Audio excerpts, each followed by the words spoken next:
प्रभुं प्राणनाथं विभुं विश्वनाथं जगन्नाथनाथं सदानन्दभाजम् भवद्भव्यभूतेश्वरं भूतनाथं शिवं शङ्करं शम्भुमीशानमीडे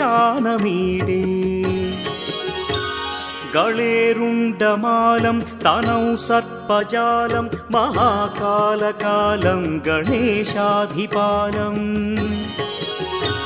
जटाजूटगङ्गोत्तरं गैर्विशिष्यं शिवं शङ्करं शम्भुमीशानमीडे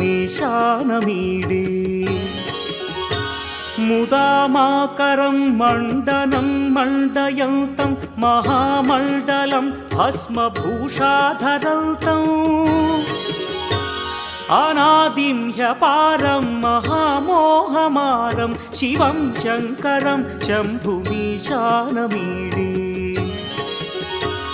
वटाधो निवासं महाट्टाट्टहासं महापापनाशं सदा सुप्रकाशम् गिरीशं गणेशं सुरेशं महेशं शिवं शङ्करं शम्भुमीशानमीडे गिरीन्द्रात्मजा सङ्गृहीतार्थदेहं गिरौ संस्थितं सर्वदा पन्नगेहम् परब्रह्म ब्रह्मादिभिर्वन्द्यमानं शिवं शङ्करं शम्भुमीशानमीडे कपालं त्रिशूलं कराभ्यां दधानं पदाम्भोजनं राय कामदधानम्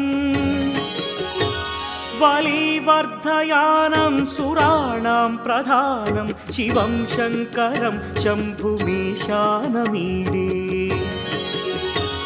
शरच्चन्द्रगात्रं गणानन्दपात्रं त्रिनेत्रं पवित्रं धनेशस्य मित्रम् अपर्णाकळत्रं सदा सच्चरित्रं शिवं शङ्करं शम्भुमीशानमीडे हरं सर्पहारं चिताभूविहारं भवं वेदसारं सदा निर्विकारम् श्मशाने वसन्तं मनोजं दहन्तं शिवं शङ्करं शम्भुमीशानमीडे स्वयं यः प्रभाते नरः शूलपाणे पठे स्तोत्ररत्नं द्विह प्राप्य रत्नम्